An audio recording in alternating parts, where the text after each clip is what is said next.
Mais après, il faut se mettre au travail, n'est-ce pas? Amen. Il y en a, ils sont en vacances toute l'année, non?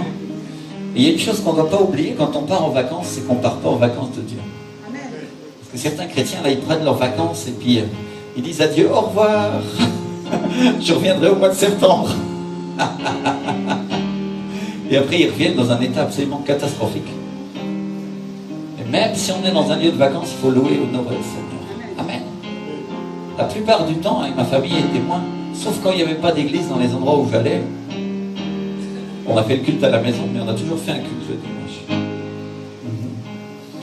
Et généralement, quand je suis sur un lieu de vacances, et par exemple, quand on est allé en Colombie en 2013, avec ma famille, on a passé quelques vacances aux Caraïbes, parce que c'était à côté.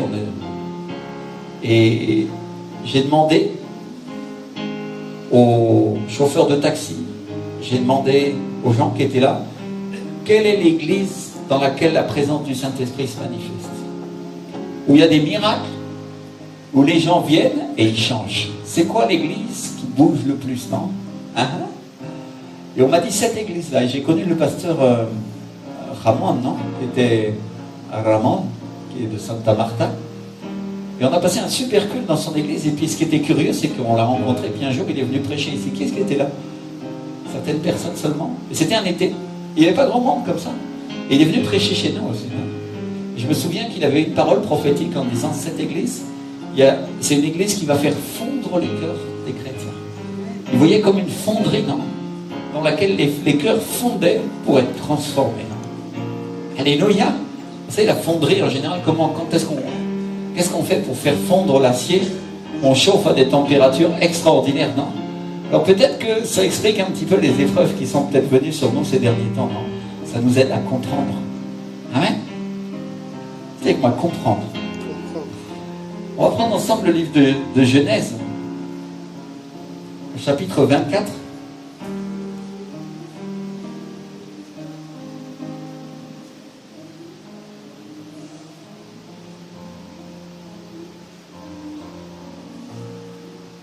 Et on va lire ensemble au fur et à mesure à partir du verset 33. Et puis après on reviendra au début de l'histoire. Parce que le Seigneur il aime bien la redondance parfois, non? N'est-ce pas? On apprend comme ça. Et on va trouver toute cette histoire qui est résumée dans les versets qui vont venir. Genèse chapitre 24. Verset 33. Un petit signe quand vous avez trouvé.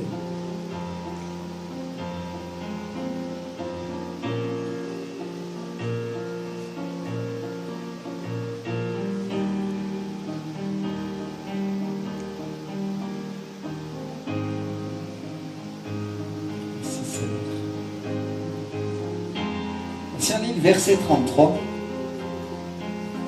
la Bible dit, puis il lui servit à manger. Mais il dit, je ne mangerai point avant d'avoir dit ce que j'ai à dire.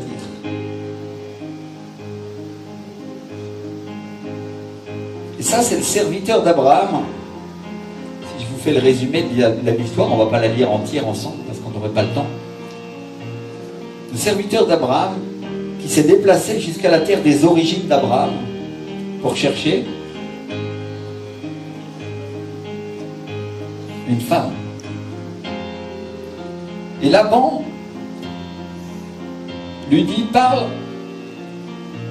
Et alors il lui dit, je suis le serviteur d'Abraham, verset 34. L'Éternel a comblé de bénédiction mon Seigneur, qui est devenu puissant. Vous savez quoi, puissant? Le serviteur, il a fait des kilomètres, il vient chercher une épouse de la part d'Abraham, non? Dans la famille de Laban. Et au moment où on lui offre à manger, il dit non, je ne parlerai pas. Avant d'avoir dit ce pourquoi je me suis déplacé. Et Laban lui dit, bon bah ok, dis-nous. Et il dit la chose suivante, je suis le serviteur d'Abraham. L'Éternel a comblé de bénédiction mon Seigneur. Vous avez vu que la Bible dit je suis? Notez-le bien parce que ça va vous servir après. Je suis, c'est la manière dont Dieu s'est présenté à Moïse, n'est-ce pas? Vous allez voir qu'il y a quelque chose de caché dans ce verset. L'Éternel a comblé de bénédictions mon Seigneur qui est devenu puissant et il lui a donné des brebis et des bœufs, de l'argent et de l'or, des serviteurs et des servantes, des chameaux et des ânes.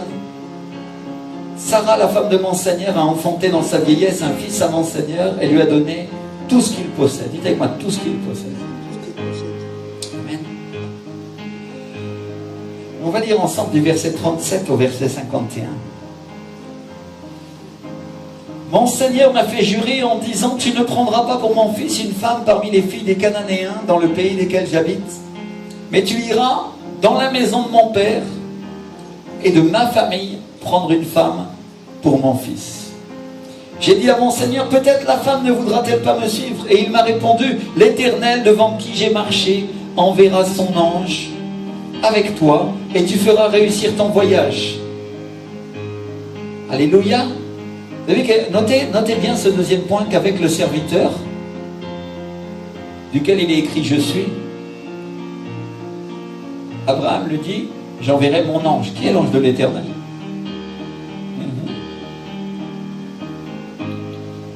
Un 10, n'est-ce pas? C'est Jésus, l'ange de l'Éternel. Et fera réussir ton voyage. Et tu prendras pour mon fils une femme de la famille de la maison de mon père. Tu seras dégagé du serment que tu me fais quand tu auras été vers ma famille. Si on ne te l'accorde pas, tu seras dégagé du serment que tu me fais.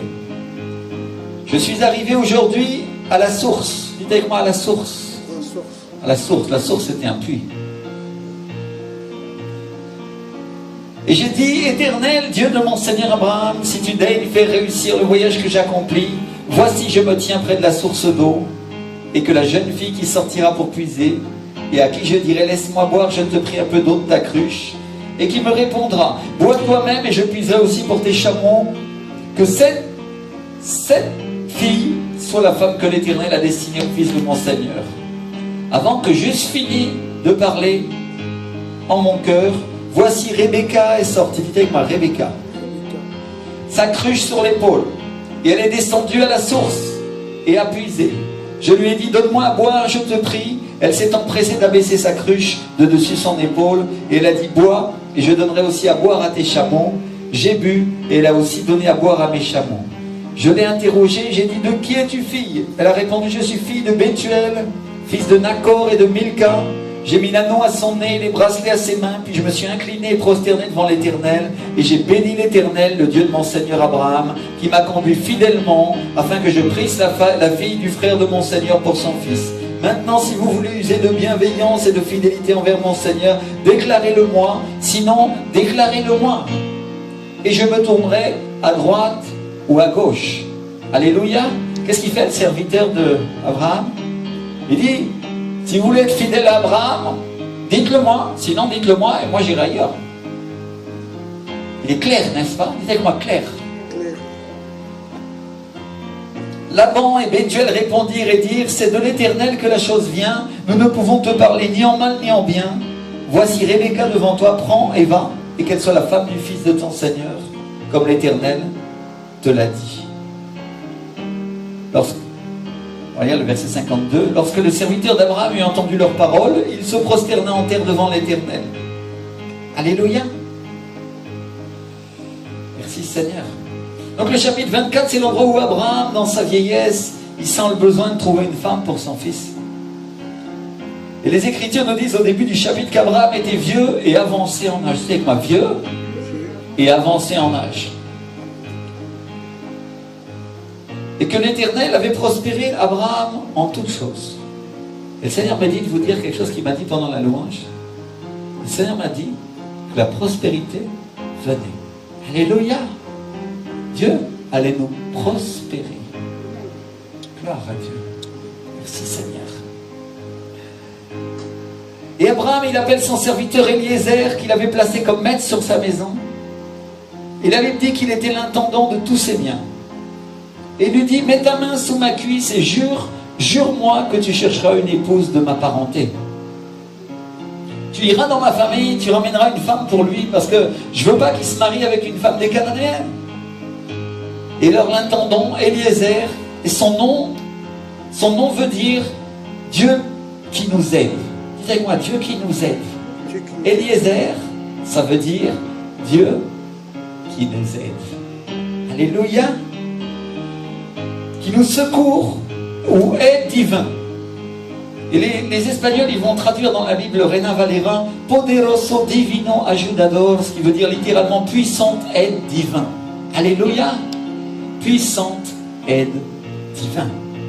Quelqu'un sait ici qui est l'aide divin? Qui est la personne que le Seigneur nous a laissée pour nous aider, nous conseiller? C'est le Saint-Esprit, n'est-ce pas? Alléluia. L'Esprit du Seigneur, mon frère, ma soeur, est écrit dès le livre de Genèse. On le trouve dans le livre des Proverbes, on le trouve à tout endroit, n'est-ce pas? Mais il y a quelque chose que Dieu veut nous parler dans cette histoire.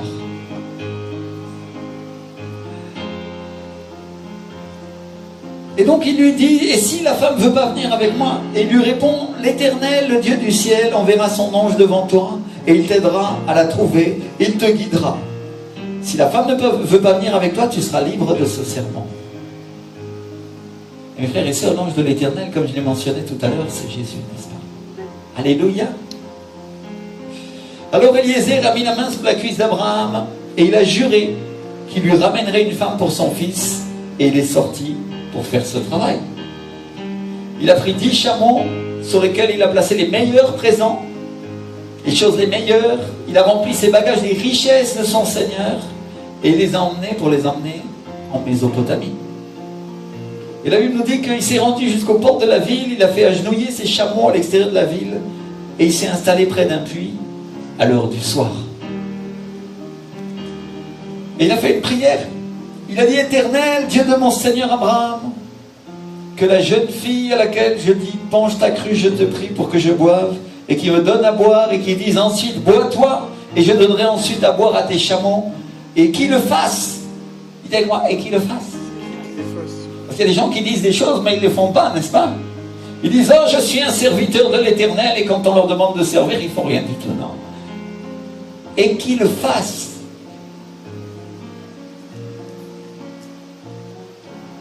Que ce soit la femme que tu as choisie pour mon Seigneur. Et il n'avait pas fini sa prière que Rebecca est arrivée avec sa cruche. Elle a jeté sa cruche dans le puits. Et elle a sorti l'eau. Elle l'a mise sur son épaule. Et au moment où elle s'en allait, Eliezer s'est approché. Il lui a dit, donne-moi à boire. Je te prie. Dites avec moi, donne-moi à boire. C'est pas ce qu'on demande au Seigneur, donne-moi à boire, non?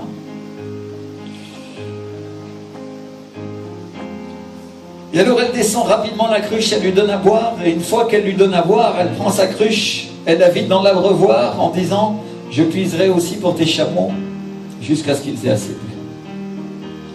Et elle court au puits, et elle sort suffisamment d'eau pour donner à boire à 10 chameaux assoiffés.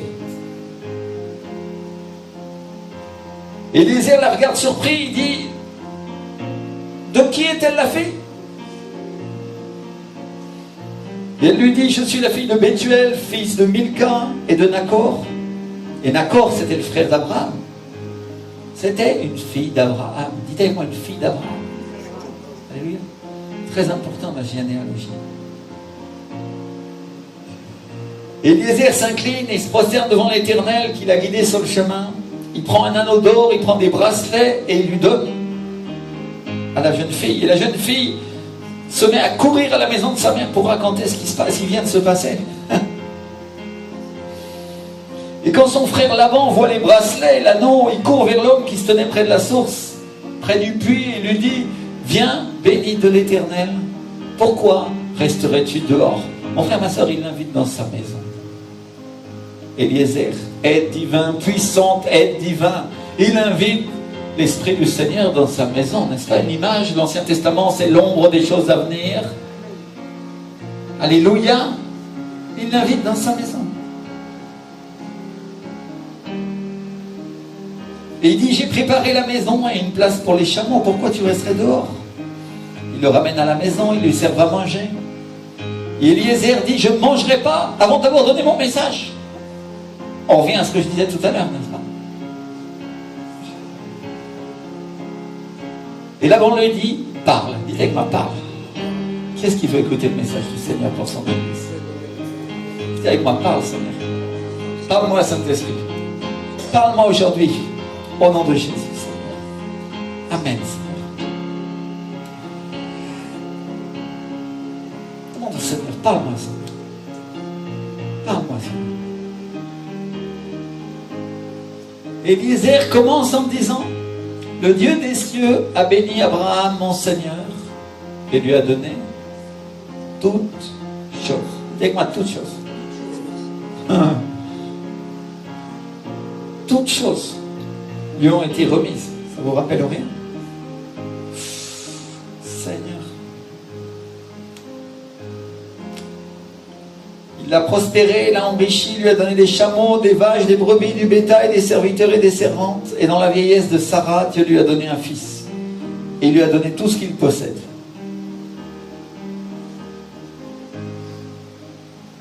Ça vous rappelle rien, mes frères et sœurs? Dieu a tout donné au Fils. Ce qui appartient au Père appartient aussi au Fils. C'est une chose cachée dans l'Ancien Testament, n'est-ce pas?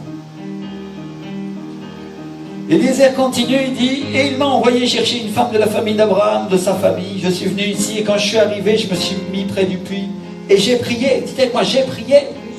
Où est-ce qu'il est allé, Eliezer? Près du puits. Alléluia, je vais vous parler de ce puits d'eau vive que j'ai vu des fois dans la louange, dans l'adoration. Dieu m'a permis de le voir en vision. Et je le voyais ici exactement. Et il y avait de l'eau dans laquelle la lumière apparaissait au travers. C'était waouh! Quelque chose de spirituel, c'est une personne divine, une personne spirituelle, la personne du Saint-Esprit, n'est-ce pas? Était dans ce puits. C'est là qu'on le trouve. Et donc Eliezer va là, et il s'approche du puits, et il prie. Dites avec moi, il prie. Est-ce que le Seigneur n'intercède pas pour nous? Prie. Et Rebecca accomplit la prière. Et il dit, alors si elle veut venir et être l'épouse de mon Seigneur, ça sera bien. Sinon, dites-le moi, et je me tournerai à droite ou à gauche. Dites-moi si elle veut. Alors Laban et Bethuel ont dit, que pouvons-nous dire? Qu'est-ce qu'on peut dire si Dieu est dans cette affaire? Et le mieux, c'est qu'elle aille avec toi. Et qu'elle devienne la femme de ton Seigneur, comme l'Éternel l'a dit. C'est une histoire qui est à la fois naturelle et spirituelle, non? Alléluia. Une histoire qui s'est passée réellement, et dans laquelle Dieu nous donne un enseignement spirituel sur les choses qui se passent aujourd'hui dans l'Église.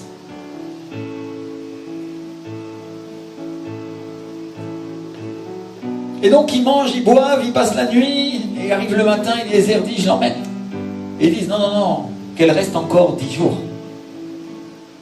Et Eliezer dit, ne me retardez pas, puisque l'Éternel a fait réussir mon voyage. Laissez-moi partir, et que j'aille vers mon Seigneur. Alléluia. Merci Seigneur. Et du coup ils disent, bon, si elle veut aller avec toi, qu'elle s'en aille. Et ils l'ont appelée, ils lui ont demandé, est-ce que tu veux aller avec cet homme? Et elle a dit, j'irai. Dites-moi, j'irai. Je vais y aller.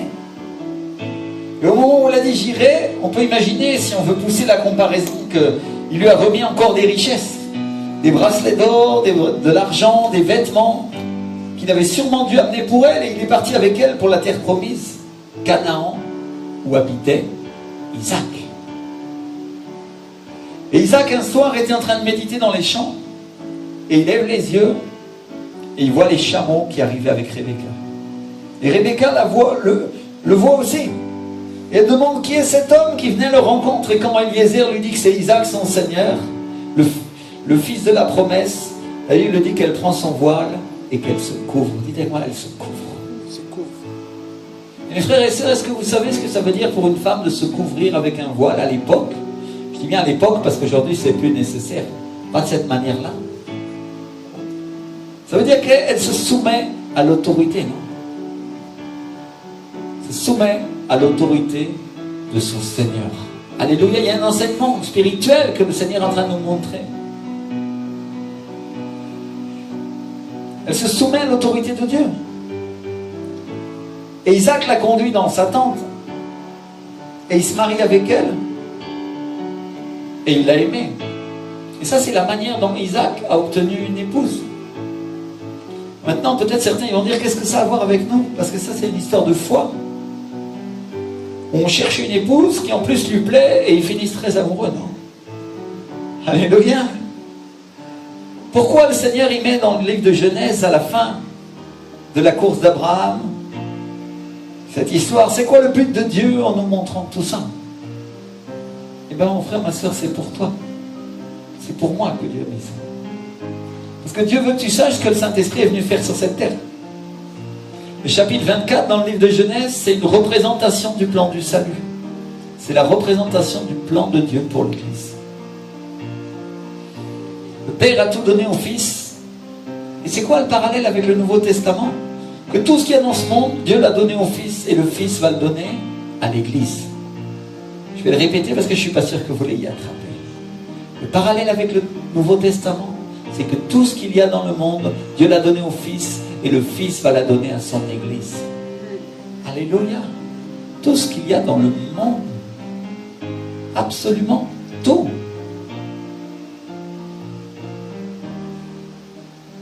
Toutes choses viennent pour les fils et les filles de Dieu. Toutes les choses que Dieu a faites, il les a données au Fils et le Fils va nous le donner à nous. Et Dieu va mettre l'Église à la tête. Mettez-moi à la tête. En haut, à la direction. Alléluia. Peut-être tu n'as pas été à la tête souvent. Peut-être tu as été plus souvent à la queue, non? Mais Dieu nous parle de nous mettre à la tête. Alléluia. Peut-être Joseph, si je voulais faire une parenthèse, une digression, non? C'est dit quand il a été vendu par ses frères et trahi, que jamais le rêve que Dieu lui avait donné s'accomplirait. Peut-être que Joseph, quand il était dans la maison de Potiphar et qu'il était accusé d'être un violeur alors que c'est la femme qui essayait de coucher avec lui, c'est dit dans son cœur, jamais le Seigneur accomplira.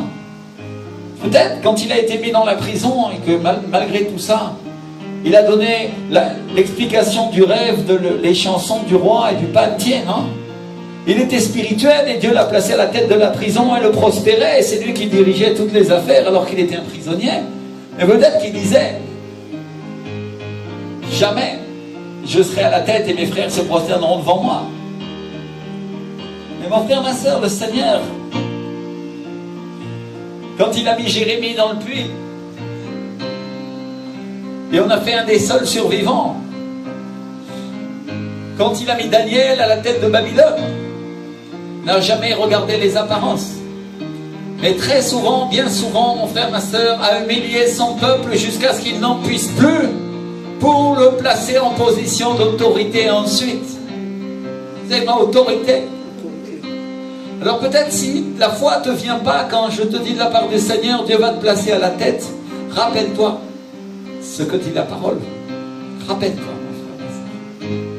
Parce que peut-être tu dis, on n'est pas beaucoup aujourd'hui, nos frères sont en vacances, d'autres sont partis, d'autres sont partis au monde et d'autres sont partis dans la religion, mais le Seigneur te fait une promesse, il dit, tu seras la tête et non la queue. Peut-être tu as eu des difficultés, des doutes, des souffrances et des douleurs, mais le Seigneur te dit, tu seras la tête et non la queue. Alléluia. Considère tes voies, te dit le Seigneur, parce que mon esprit vient et il te placera en haut et non en bas. Shima. En haut. Dieu va te placer en haut et pas en bas. Alléluia. Alors considère que l'affliction qu'il y a eu dans ton passé, et je ne voudrais pas parler seulement à ma sœur Gina, sinon à chacun d'entre nous, parce que nous tous avons eu des afflictions, soit dans le ministère, soit dans nos vies personnelles. Je vois une petite souris, moi je sais pourquoi. Gloire à Dieu, n'est-ce pas? Alléluia. Nous avons eu tous des afflictions, des déconvenues. Nous avons été humiliés, nous avons été écrasés, nous avons souffert, mais la présence du Seigneur est restée avec nous. Alléluia. Et encore tout à l'heure, l'onction a coulé sur nous. Pourquoi, mon frère, ma soeur? Si Dieu est avec nous, qui sera contre nous? Et si Dieu nous fait une promesse, et il l'accomplira. Alléluia. Alors je voudrais qu'il n'y ait pas d'incrédulité qui soit dans nos cœurs et que nous nous souvenions de Joseph, de Jérémie et de chaque homme et chaque femme de Dieu qui ont souffert. Parce qu'un jour à la fin, Dieu les a placés en haut. Alléluia. Et d'Abraham, espérant contre toute espérance. Ma sœur Carole, pas d'espérance? Mon Dieu, il y a une espérance. Il y a une espérance. Le Seigneur te placera en haut. C'est la même chose. Une des principales missions du Saint-Esprit sur la terre, c'est de chercher une épouse pour le Fils de Dieu. Dites-moi une épouse.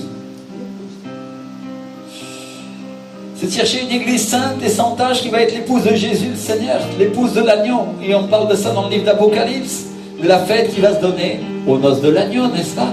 Alléluia, à laquelle est appelée toute personne qui croit en Jésus, qui a demandé pardon pour ses péchés et accepté Jésus-Christ comme son Seigneur et son Sauveur.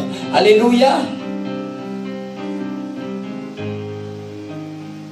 Et quand Jésus va revenir, la prochaine chose qui va arriver, c'est qu'on va être revêtu de lin blanc, non? Et on ira aux noces de l'agneau. On ne fera pas des costumes comme on met le dimanche pour être à l'église. Mais Dieu mettra un manteau sur nous. Et un manteau de l'esprit. Alléluia. Je voudrais être très clair avec ça parce que la plupart des chrétiens viennent à l'église et disent mon apparence, mon témoignage. C'est important le témoignage. Mais il y a une chose plus importante encore que le témoignage, mon frère, ma soeur, c'est le manteau que Dieu va te donner pour te revêtir. Et ce manteau est un manteau spirituel. C'est un manteau qui vient quand tu demandes pardon pour tes péchés, où Dieu couvre tout ce que la plupart des gens essayent de couvrir avec la nudité qu'est le péché. Il la couvre avec du mensonge et de l'hypocrisie. Et Dieu veut à la place mettre un manteau de l'onction, un manteau spirituel, un manteau vivant qui est dans la personne du Saint-Esprit, qui vit sur nous, qui nous justifie et qui nous donne ce témoignage envers les hommes, mais d'abord envers Dieu. Alléluia. Ça veut dire que même si les hommes t'humilient et disent regarde, cette personne n'est pas importante, c'est quelqu'un de minable qui arrive à rien, si Dieu t'a justifié, qui sera contre toi? Alléluia. Ça veut dire que nous, comme chrétiens, comme croyants, nous devons privilégier le manteau de l'onction de la présence du Saint-Esprit sur nos vies avant toute autre chose. Si on peut faire les autres choses, c'est bien, c'est en plus. Mais c'est en plus. Alléluia. La priorité, c'est l'Esprit de Dieu. Parce que c'est lui qui nous couvrira à cause du sang de Jésus et qui va nous permettre d'entrer dans la salle des noces en haut. Parce que la Bible nous dit clairement que si tu n'as pas le manteau de fête, qu'est-ce qui va se passer? Qu'est-ce qu'il dit, un esprit de joie à la place d'un esprit abattu, n'est-ce pas? C'est le Saint-Esprit, c'est bien de ce manteau-là qu'on est en train de parler. Qu'est-ce qui se passe dans la parabole des vierges folles? Celles qui n'ont pas l'huile ne montent pas, elles n'ont pas l'onction, elles n'ont pas la présence du Saint-Esprit. Celles qui n'ont pas le manteau de fête, n'est-ce pas, sont jetées dehors dans les ténèbres, où il y a des pleurs et des grincements de dents. Alors de l'enfer, mes frères et sœurs. Donc ça veut dire que pour nous, ça doit être une priorité absolue d'être rempli du Saint-Esprit, d'être loin, d'avoir cette huile de joie sur notre vie, de la présence de Dieu qui glorifie Jésus. Alléluia, c'est notre priorité.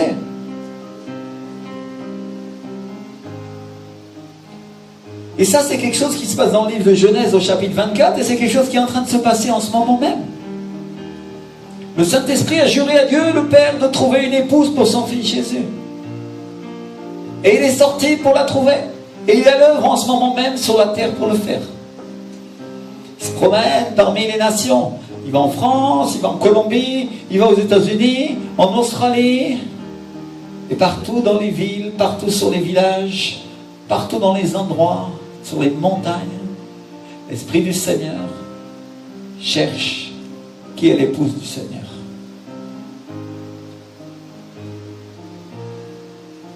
Et il a chargé ses chameaux de présents, de dons, des choses les plus recherchées.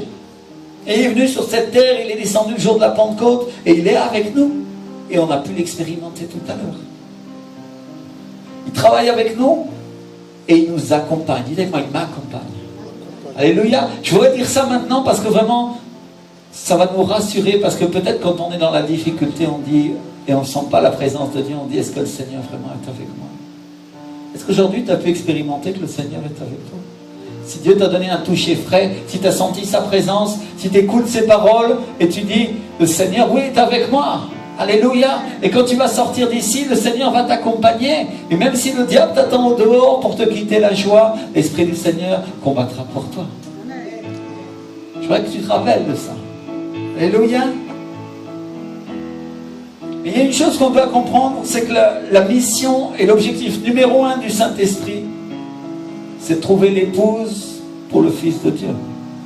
Il nous bénit, il nous remplit, il nous donne le manteau, il nous donne des talents, il fait beaucoup de choses.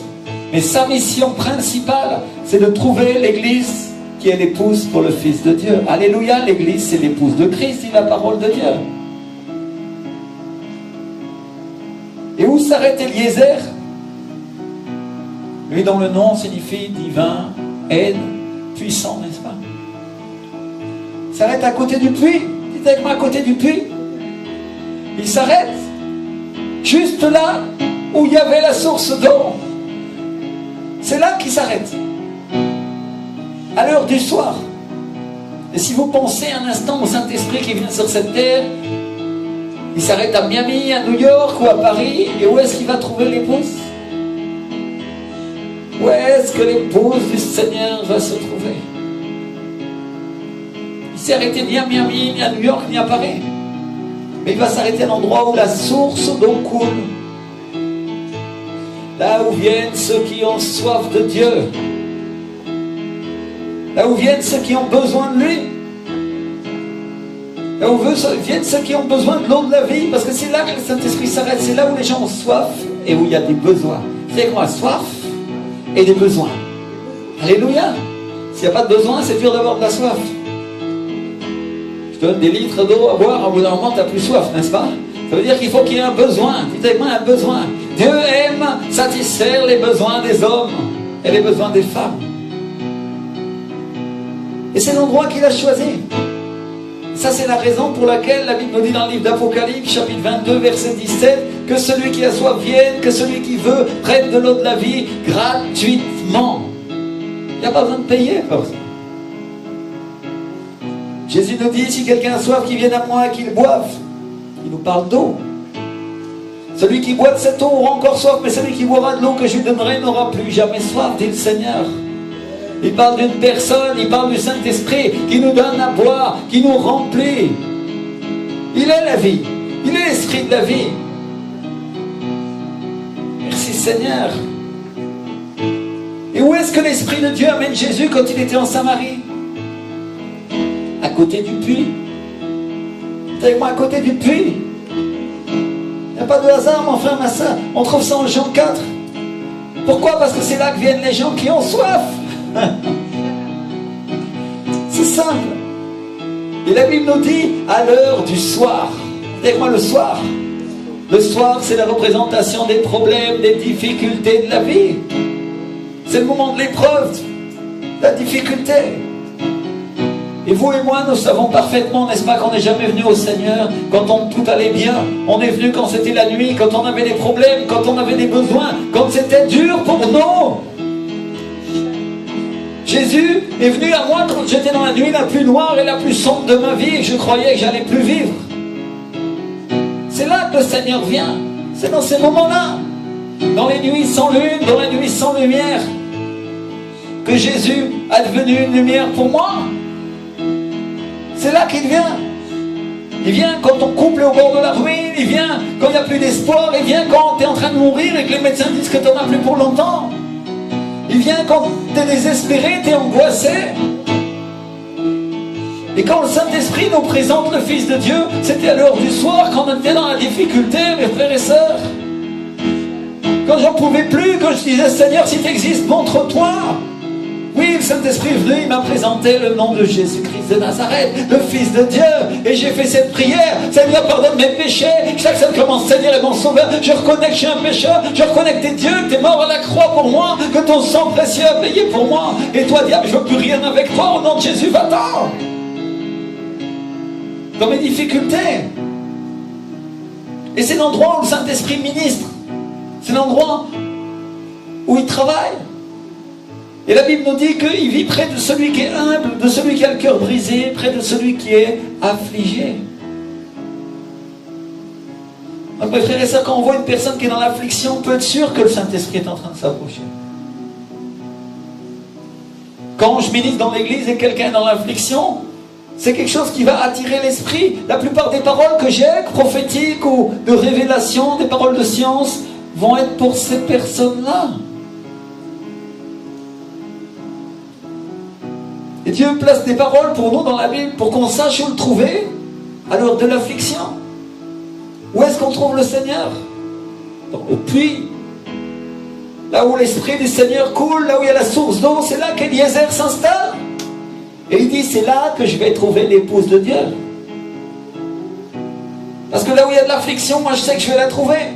Là où il y a des sources d'eau, je sais que se trouve l'église que je vais amener à Jésus, dit le Seigneur. Et il met des signes. Et le signe qui devait s'accomplir pour qu'il sache quelle était la femme qu'il cherchait, le premier signe, c'était la femme qui avait soif. Dites avec moi, soif. C'était pas n'importe qui, c'était quelqu'un qui avait soif. C'était pas une église différente, c'était pas une église comme les vierges insensées qui étaient endormies, qui n'avaient pas le désir de recevoir et d'avoir de l'huile. C'est une église qui avait soif, parce que la soif c'est un signe spirituel, c'est un signe de l'esprit. Je ne parle pas de soif naturelle, je parle de soif des choses de l'esprit, soif de Jésus, soif de sa parole, soif de le connaître. Et quand les gens ont soif, la puissance de Dieu va se manifester. Plus il y a de soif, plus il y a de gloire, mon frère, ma soeur. Plus il y a de soif, plus il y a d'onction qui descend sur cet endroit. Et le Saint-Esprit, il voit venir ceux qui ont soif, pas ceux qui sont endormis, pas ceux qui lui sont indifférents. Il voit ceux qui ont soif, et quand il voit les gens courir pour aller à l'église, quand il les voit courir pour passer au moment de l'appel, alors il sait que ce sont des personnes qui ont soif et qui veulent de lui. Tu peux être sûr, mon frère, ma soeur, que tu vas recevoir quelque chose si tu te comportes de cette manière-là. Alléluia. Tu vas comprendre. Aujourd'hui, le Saint-Esprit veut qu'on comprenne les choses de Dieu. Soif et faim de Dieu. Et ça, c'est le premier signe. Une femme qui ressemble à celle que Jésus recherche. L'église que Jésus cherche. Et après ça, il dit, celle à qui je demanderai de l'eau et qui m'en donnera. C'est-à-dire une femme qui a le sens du service, alors que c'est un étranger qui lui demande de l'eau et qui lui donne à boire. C'est un signe de l'église que Jésus est en train de chercher. Quelqu'un qui veut étancher la soif de ceux qui sont assoiffés.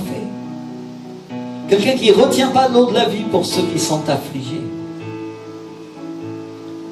Soyez attentifs, mes frères et sœurs, parce que le Seigneur est en train de parler à chacun d'entre nous pour nous montrer ce qu'il veut de nous comme Église. C'est son but, c'est son objectif. Pas pour que nous jugions les autres, mais pour que nous devenions comme ça et que nous allions chercher des gens qui vont devenir comme ça. Amen.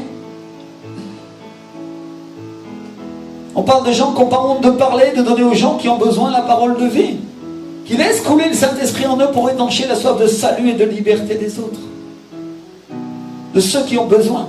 Ça, c'est une caractéristique qui doit se trouver dans le cœur de celui ou celle qui prétend être l'épouse de Dieu. Alléluia. La fiancée du Fils de Dieu. Parce qu'on ne peut pas donner un petit service et donner un petit verre d'eau à quelqu'un qui a une grande soif. La Bible nous parle de donner des jarres d'eau. Alléluia. Dites-moi des jarres. Si tu regardes l'eau qui a été transformée en vin, on était en train de parler de litres et de litres et de centaines de litres d'eau qui ont été transformés en vin par le Seigneur. Alléluia. C'est le même genre de jarre qui était utilisé pour aller puiser dans le puits. Tu ne crois pas que la servante, elle allait au puits avec son petit verre d'eau? J'enlève les piles qui sont dedans. C'est un verre en plastique, mais si elle allait au puits avec son petit verre d'eau, elle remplissait son verre et elle le ramenait pour celui qui en avait besoin. Non, elle allait avec une jarre énorme sur son dos. Vous avez vu au Moyen-Orient comment les femmes, et en Afrique, portent des quantités d'eau extraordinaires sur des kilomètres. Parce que le puits, des fois, c'était loin.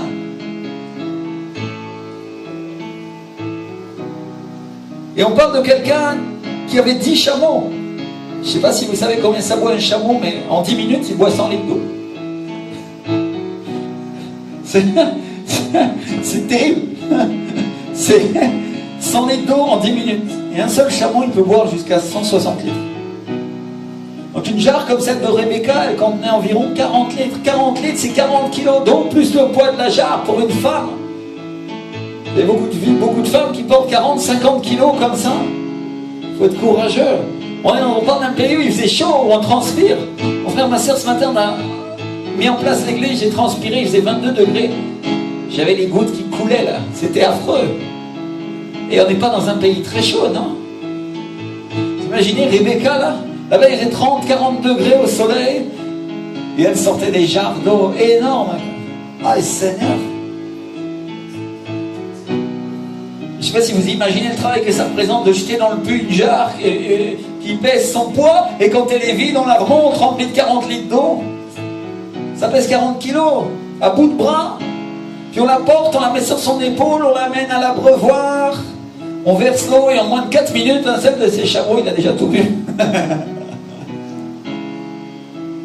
Seigneur! Chacun de ces chameaux, il va boire au minimum 3 ou 4 de ces jarres. Donc vous imaginez Rebecca, elle a dû jeter la jarre dans le puits et la remonter avec de l'eau au moins 40 fois. Avec la chaleur. Et la Bible ne dit pas qu'Eliezer l'a aidé. La Bible dit qu'Eliezer l'observait avec étonnement. Il était étonné, mais il ne l'aidait pas. Mon frère, ma soeur, le Saint-Esprit aussi t'observe avec étonnement quand tu sers le Seigneur avec courage et avec vaillance. Mais il ne t'aide pas. Parce qu'il veut voir. Dites avec moi, il veut voir qui tu es. Quel cœur tu as pour le service du Seigneur. Donc vous savez, l'église que Jésus cherche, c'est une église qui s'efforce de toutes ses forces. Elle n'est pas forcément nombreuse, mais elle a du courage. C'est quoi du courage? Quand elle est attaquée par le diable, elle remonte ses manches et elle dit encore, encore, encore, encore, encore, encore. Elle chante encore comme on chantait tout à l'heure, que le monde, que coule le puits, parce qu'elle sait que quand l'eau du Saint-Esprit commence à remonter, qu'est-ce qui va se passer? Il y aura un débordement, un tsunami de puissance qui va venir et qui va arraser toutes les troupes du diable. Ça va être fini pour lui. Alléluia. C'est une manière de faire la guerre, mon frère, ma soeur. Donc Dieu ne cherche pas une église paresseuse, il ne cherche pas une église inactive. Il cherche une église qui travaille, qui travaille, qui travaille, qui travaille, qui travaille, qui travaille et qui travaille encore. Et quand elle n'en peut plus, elle travaille encore. Alléluia. Ça, c'est l'église que Jésus cherche. Une église qui vient à l'heure du soir dans les problèmes, qui est généreuse, qui s'efforce. Et une église qui satisfait la soif du Saint-Esprit. Parce que je vais te dire une chose. Si toi, tu as soif de Dieu, je vais te dire une autre chose. Le Saint-Esprit aussi a soif de toi. Alléluia. Et il attend que comme les chameaux, toi tu viennes boire aussi. Parce que il va envoyer ses serviteurs et ses servantes pour te donner à boire. Alléluia. C'est le but de Dieu. Et quand le Saint-Esprit apparaît, quand il se montre, il faut qu'il y ait de l'adoration, il faut qu'il y ait un chant, il faut qu'il y ait quelque chose de spirituel. Et c'est écrit en Éphésiens, on trouve ça. Soyez remplis du Saint-Esprit. Parlez-vous par des cantiques, des hymnes et des chants spirituels. Qu'est-ce qu'on a fait tout à l'heure? On a adoré le Seigneur. On a laissé un temps. Et qu'est-ce qui s'est passé? La présence de Dieu a commencé à se manifester au milieu de nous. Alléluia! L'onction est venue et d'un seul coup, ouf, c'est parti! Et on a commencé à tomber remplis du Saint-Esprit. Et certaines manifestations ont commencé à se passer. Et si on avait continué, mes frères et sœurs, il y aurait eu des miracles peut-être au milieu de nous. Peut-être on aurait été étonnés. Parce qu'on avait soif. Dites-moi, soif. Si j'ai soif de Dieu, Dieu va satisfaire ma soif. Il a tant besoin. Chaque fois qu'on voit les serviteurs de Dieu apparaître, on voit un cantique. La Bible nous parle du cantique de Moïse, elle nous parle de celui de Déborah, elle nous parle de David, de ses chants. Ils chantaient. On peut parler des psaumes aussi. Marie, quand elle a été remplie du Saint-Esprit, elle s'est mise à prophétiser. Alléluia. Hein? Ça débordait sur elle, ça débordait en elle, ça débordait autour d'elle. Elle était dans le puits, l'eau coulait. Et c'est pas 10 minutes de chant et après. Mon frère, ma soeur, il y en a qui rient. Mais beaucoup de chrétiens considèrent que ça c'est l'église. Non. Tous les réveils, que ce soit le réveil de Gall, celui de Wesley, c'est des chants, des chants, des chants, des chants et encore des chants. Et en Colombie, qu'est-ce qu'il y a là-bas? Des gens qui adorent de la musique, des gens qui chantent des chansons ointes, jusqu'à ce que la présence de Dieu vienne. Alléluia. Moi j'ai remarqué une chose qu'ils font, une chose incroyable. Vous savez ce qu'ils font? Ils font pas juste un temps de louange et après la prédication. Non, ils font des fois 2, 3 louanges, la présence de Dieu se manifeste, ils chantent 20 minutes, 30 minutes, ça dépend. Et d'un coup là, il y a l'onction, il y a l'administration, et après le pasteur reprêche, et après il y a encore des chants, et après il y a encore des chants, et après il y a encore des... Pourquoi? Mon frère, ma soeur, parce que c'est biblique. La Bible dit, Dieu vit au milieu de la louange de son peuple. Un pasteur qui suit le Saint-Esprit, la plupart du temps, va dire, l'onction baisse, il faut que je l'adore encore un peu, parce que je fais monter la puissance, on fait monter le puits, et l'Esprit du Seigneur va encore déborder par-dessus ses rives. Alléluia. Et il va nous bénir, et un débordement de puissance va descendre sur nous. Voilà l'église que le Seigneur cherche. Une église composée de serviteurs et de servantes qui vont ensemble au puits en train de tirer jusqu'à ce que l'eau monte. Alléluia. Et nous tirons ensemble en adorant, en chantant, en priant, en jeûnant. Nous sommes en train de sortir l'eau du puits. Et quand on vient avec la difficulté, qu'est-ce qui se passe? Alors l'Esprit dit, voilà l'église que je cherche. Prends ta bénédiction, sors avec ta bénédiction. Alléluia. C'est l'église que j'appelle. Le Saint-Esprit nous fait chanter pour Jésus. Parce qu'il est tout pour nous. Et il reste encore un signe. Dites-moi un signe. Dieu, c'est un Dieu qui donne des signes. Il aime les signes. Un signe important, c'est que cette femme, elle devait être disposée à se marier avec un étranger. Quand lui-même, c'était un étranger. C'est une église qui est disposée à suivre Jésus, même si elle ne l'a pas vu. Elle lui dit, oui, j'irai. Vous vous rendez compte, Rebecca décide de suivre Eliezer, mais elle ne connaît pas Isaac. Tu veux te marier avec Isaac? C'est le fils d'Abraham. Mais elle ne connaît pas. Eliezer qui représente le Saint-Esprit, qui manifeste, révèle et glorifie le nom du Fils de Dieu. Alléluia, parce que c'est son rôle sur la terre, à travers la parole de Dieu qui est Jésus. Vient nous présenter Jésus et cherche que son Église le suive sans l'avoir vu. Parce qu'elle l'invite aux noces de l'agneau. Qu'est-ce qu'on fait dans une noce? Certains se figurent que les noces de l'agneau, moi je l'ai pensé longtemps, c'était juste une fête qu'on allait faire avec le Seigneur. Mon frère, ma soeur, c'est plus qu'une fête. C'est un mariage, c'est des épousailles. Et même des fois, on voit ça en se disant, bah oui, ça va être les épousailles de l'église. Mais on ne se rend pas compte que l'église, c'est nous. On ne se rend pas compte que chacune des personnes qui va être attablée là, ça va être son mariage avec le Seigneur. Elle va devenir un avec le Seigneur pour toujours. On parle d'une unité de l'esprit. On ne parle pas d'une procréation divine au sens humain du terme. On fait des enfants comme on fait sur la terre. On parle d'un mariage où c'est une unité complète dans l'esprit avec Dieu que Dieu veut créer entre son Église et Jésus-Christ. Alléluia. C'est-à-dire que chacun d'entre vous, si vous connaissez Jésus, vous êtes appelés à vivre cette unité sur la terre pour commencer. Et les chants, la louange, l'adoration sont un temps pour être dans la présence de Dieu et apprendre à faire ce qu'on fera au ciel. Parce que là-haut, on va s'unir avec lui pour toujours. Amen. Là, vous allez voir les anges chanter là-haut. Jour et nuit, parce que la Bible dit qu'il ne sommeille ni ne dort celui qui garde Israël. Je ne crois pas qu'on va dormir beaucoup, moi, là-haut. Mon frère, ma soeur, ça va être incroyable. Ça va être un orchestre permanent, non? Alléluia. Ça va être, waouh. Imagine une réunion de miracles multipliée par 100 000 milliards, tous les jours, à tous les moments et pour toujours. Voilà ce qui va se passer là. Si tu as vu des miracles sur la terre, j'étais en Colombie, il y a combien de temps? Il y a 2 semaines avec ma femme. Et un aveugle a retrouvé la vue. Et j'ai vu ses yeux changer en face de moi. Dieu m'a fait la grâce de voir l'œil devenir de vitreux à clair. C'est pas souvent que ça arrive, ça. Ça m'a vraiment impacté. C'est très impressionnant, mon frère et soeur. Quand on voit quelque chose comme ça, on dit Seigneur.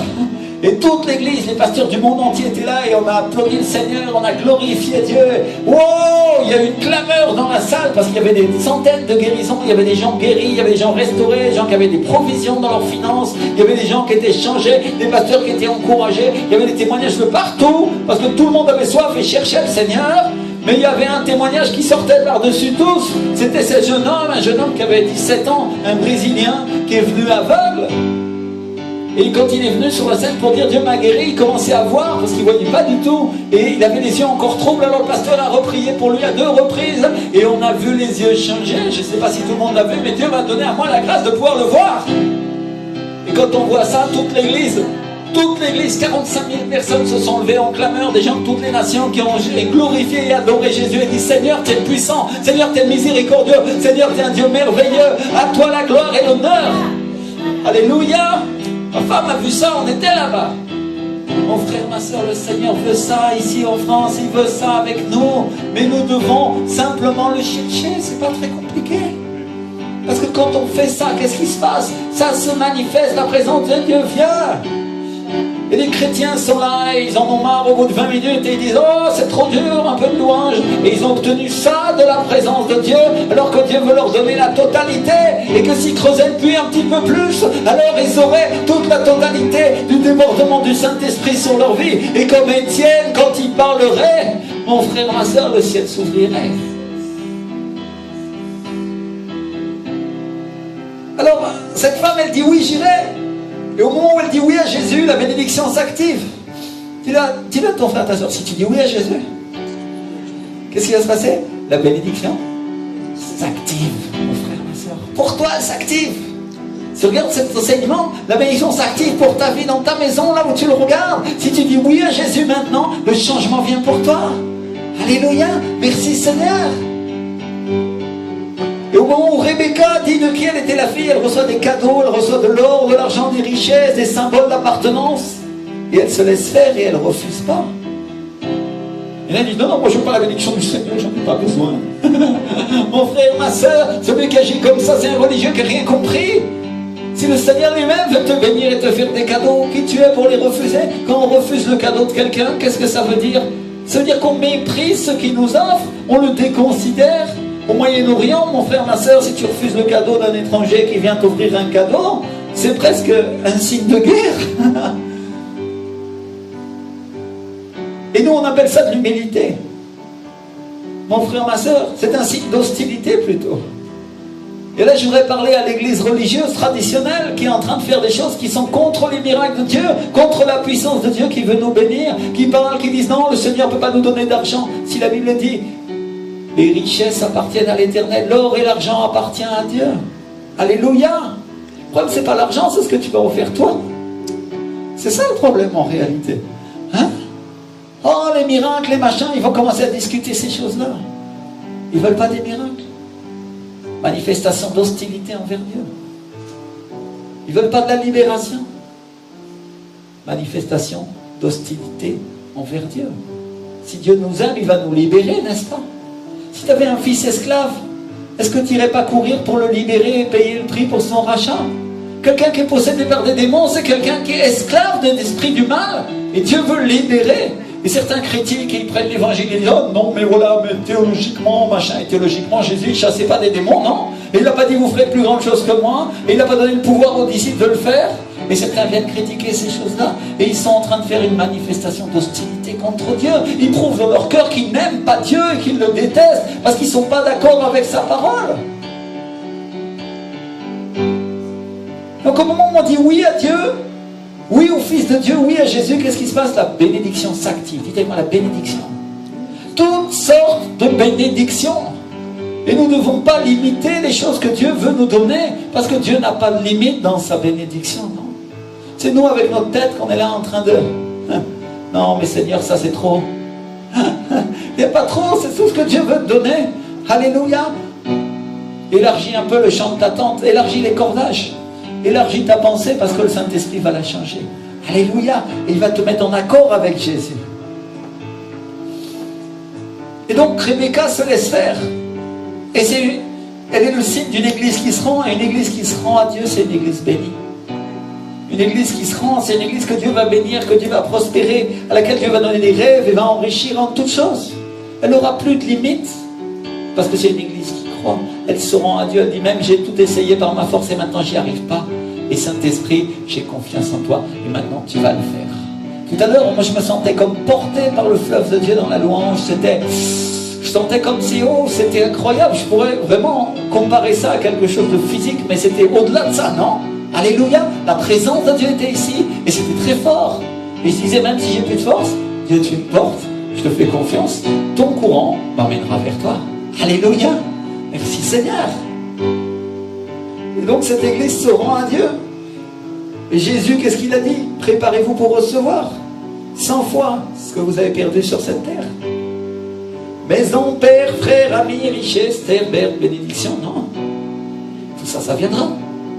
Si vous avez perdu à cause de moi et de mon royaume sur cette terre, vous retrouverez sur cette terre 100 fois ce que vous avez perdu à cause de moi et du Seigneur. Je paraphrase le verset, mais c'est ça. Donc c'est une église qui dit à qui on va aller, Seigneur, si seulement toi tu as des paroles de vie éternelle, Seigneur, si on a tout laissé pour te suivre. Parce qu'elles se rend à Dieu. Quand Dieu dit à Abraham, quitte ta terre et ta parenté, suis-moi, je t'amènerai à une terre où coule le lait et le miel. On parle de la terre bénie de Canaan, une terre où Dieu prospère le peuple d'Israël. Alléluia. Il lui donne, alors qu'il était esclave, une terre qui lui appartient. Est-ce qu'il la méritait? Des maisons qu'il n'avait pas construites? Est-ce qu'il ne lui a pas donné des choses physiques? Dieu veut te donner à la fois des choses physiques et des choses spirituelles, mon frère et ma soeur. Les deux. Alléluia. Ou est-ce que c'est seulement les méchants qui peuvent être bénis? La religion essaie de nous faire croire que seulement ceux qui sont avec le diable peuvent avoir de l'argent ou être bénis. C'est pas vrai. Dieu veut changer ça. Alléluia. Merci Seigneur. En Luc 22, 28, Jésus nous dit, vous êtes ceux qui avez persévéré avec moi et dans mes épreuves. Dans mes épreuves, c'est pourquoi je dispose du royaume des cieux en votre faveur, il dit le Seigneur. C'est la raison pour laquelle, parce que vous avez persévéré dans les épreuves du Seigneur, Jésus dispose du royaume des cieux en votre faveur. Dis-le avec moi, c'est en ma faveur. En ma faveur. Mets ta main comme ça, dis, c'est en ma faveur. Ça aide à croire un peu. Hein. C'est en ma faveur. Touche-toi un peu, parce que sinon on dirait que la parole ne te touche pas. C'est en ma faveur, en ta faveur, que le Seigneur le fait. Donc Dieu va bénir celui qui se consacre. Et l'église qui croit en lui le suit sans l'avoir vu. Rebecca n'a jamais dit, montrez-moi une photo d'Isaac, et quand j'aurai vu la photo, alors on verra s'il est beau, j'irai avec lui. Non, Rebecca, elle a dit, non, j'irai. Disait que moi j'irai. T'as déjà vu une photo de Jésus? Non, mais tu l'as rencontré d'une autre manière. Alléluia. Et tu n'as pas besoin de cette photo-là pour dire, moi je vais aller avec Jésus parce que je l'aime. Amen, Seigneur. Alléluia. Merci, Seigneur.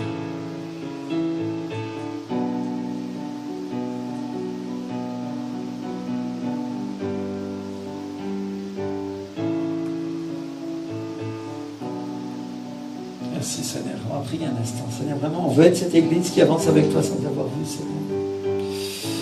Qui est guidée par ton esprit, Seigneur. Quand Eliezer vient, Seigneur. Quand ton esprit vient, Seigneur, au puits, dans les problèmes le soir, Seigneur. Fais que nous soyons, Seigneur, dignes, Seigneur, de cet héritage, Seigneur. Capables de dire oui, de donner à boire à tes chameaux, Seigneur. De servir ton peuple, Seigneur. Parce que nous avons compris que, Seigneur, quand nous puisons cette eau pour nos frères et sœurs, alors, même si ça nous donne beaucoup de peine, Seigneur, c'est l'église que toi tu veux, Seigneur. Et nous sommes cette église choisie, Seigneur, qui aime ta présence, Saint-Esprit. Ne t'en vas jamais, Saint-Esprit. Dis-lui, t'en vas jamais de ma vie. T'en vas jamais de mon église, Seigneur. T'en vas jamais, Seigneur, de ce puits, Seigneur. Tiens-toi là quand tu veux. Comme tu veux, mon Seigneur et mon Sauveur. Oh mon Dieu, que ta présence vienne sur moi. Que ton onction coule, Jésus. Viens, Saint-Esprit. Verse-toi, mon roi. Oh là là là. Lève tes mains, ferme tes yeux, dis-lui, Seigneur. Je sais que tu vis dans la louange de ton peuple, Seigneur. Nous sommes ton peuple aujourd'hui, Seigneur. Nous t'aimons, nous te glorifions. Nous t'adorons, Seigneur. Aujourd'hui, Seigneur, nous voulons te remettre nos vies pour te servir, mon Dieu, dans l'esprit et en vérité, nous voulons t'adorer, Seigneur. viens, Saint-Esprit. Souffle sur nos vies, Seigneur. Fais monter les eaux. Utilise-nous, Jésus. Rends-nous courageux, vaillants, Seigneur. Oh mon Dieu, mon roi, Shinalema. Seigneur, rends-nous capables, Seigneur, même d'aller frapper aux portes si c'est nécessaire. Rends-moi courageux pour parler à mon voisin, ma voisine, Seigneur. Aux personnes qui ont soif, Seigneur. Pour mettre en place, Seigneur, cette barque, Seigneur, de pêche, Seigneur, que tu m'as mis à cœur de faire, Seigneur. Pour pêcher, Seigneur, des hommes et des femmes, Seigneur, qui vont t'appartenir, qui sont appelés pour toi, Seigneur Jésus. Cher Saint-Esprit, Seigneur, dirige-nous, montre-nous, Seigneur, enseigne-nous, conduis-nous dans toute la vérité, c'est-à-dire à Jésus, Seigneur. Esprit de vérité, au moins viens.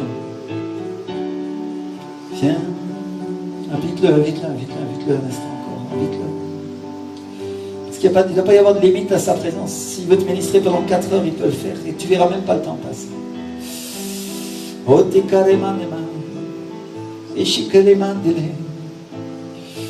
Cher ami, viens sur ma vie, viens. Combien je t'aime, Saint-Esprit, combien je t'aime, combien je t'aime. Souffle, Seigneur, souffle de puissance. Conduis-moi, Seigneur, remplis-moi, verse-moi. Un esprit de foi, verse-moi, Seigneur, déverse-moi. Verse-moi. Voilà, dans un instant. Comme l'esprit de conduit. Beaucoup de liberté.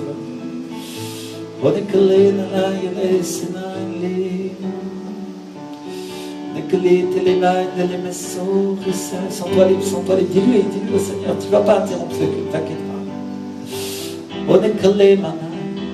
Sens-toi libre de l'adorer, sens-toi libre de l'honorer, Jésus. Sens-toi libre, on est entre nous maintenant, entre nous.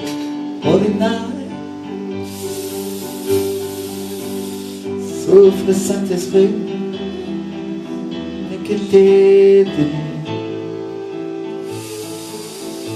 aujourd'hui nous t'adorons, demain nous pécherons. Oh, des hommes et des femmes qui viendront à tes eaux, Seigneur. Oh, aujourd'hui nous passons du temps avec toi dans la chambre haute, Seigneur. Oh, et bientôt, Seigneur, nous porterons du fruit pour toi, mon Dieu. Seigneur, réjouis-toi, mon frère, réjouis-toi, ma soeur, parce que le temps de la colombe est venu. Le temps de porter des fruits pour Dieu. Le temps où les véritables serviteurs, les véritables servantes sortent du lot. Ceux qui ont persévéré avec moi dans mes épreuves, dit le Seigneur.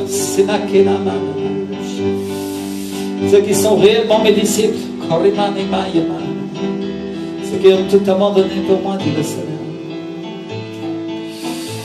Ceux qui ont accepté de perdre leur vie, à quitter les mains.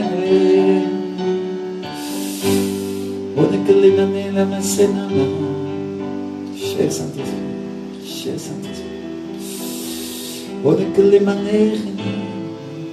T'exaltons, nous t'honorons. Nous t'adorons, mon roi. Viens, mon Seigneur, mon Dieu puissant, mon roi. On va demander à Marc de distribuer des enveloppes pour les offrandes. On va honorer le Seigneur. Seigneur, mon Dieu, précieux Seigneur, mon Sauveur. Tu es si glorieux. Continue à adorer le Seigneur.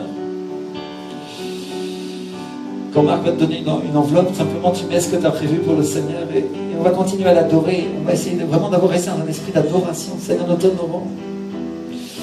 Nous t'adorons, Jésus. Seigneur, ce que nous pouvons te donner aujourd'hui, c'est peu ou c'est beaucoup, Seigneur. Mais ça représente aussi la valeur, Seigneur, que tu as à nos yeux, Seigneur. Et si tu n'as pas aujourd'hui, demande au Seigneur qui pourvoit. Et demain, tu donneras plus. On n'est que ça de l'île. Parce qu'il n'y a aucune condamnation pour celui et celle qui a un Jésus-Christ et la parole. Seigneur, mon roi, viens. Viens, viens, viens. Seigneur, je crois à ta parole de prospérité, Seigneur. Je crois. Celui qui sème récolte, Seigneur. Seigneur mon Dieu, viens souffler mon ami, viens. Viens déverser sur nous, Seigneur mon Dieu. Viens déverser, Jésus. Feu puissant, Seigneur, on t'exalte. Pour dire à celui qui regarde cet enseignement, si tu veux donner ta vie à Jésus, vraiment, si tu n'as pas été guidé par l'Esprit, tu n'as pas rencontré le Seigneur, aujourd'hui c'est l'occasion ou jamais de le faire. Et en regardant cet enseignement chez toi, ferme tes yeux un instant et dis, Seigneur Jésus, je te demande pardon pour mes péchés. Aujourd'hui, je t'accepte comme mon Seigneur et mon Sauveur. Je veux que toute l'Église nous accompagne dans cette prière. Au nom de Jésus de Nazareth. Seigneur, je reconnais que tu es mort à la croix pour moi. Écris mon nom dans le livre de vie et ne l'efface jamais, Seigneur. Au nom de Jésus, Seigneur.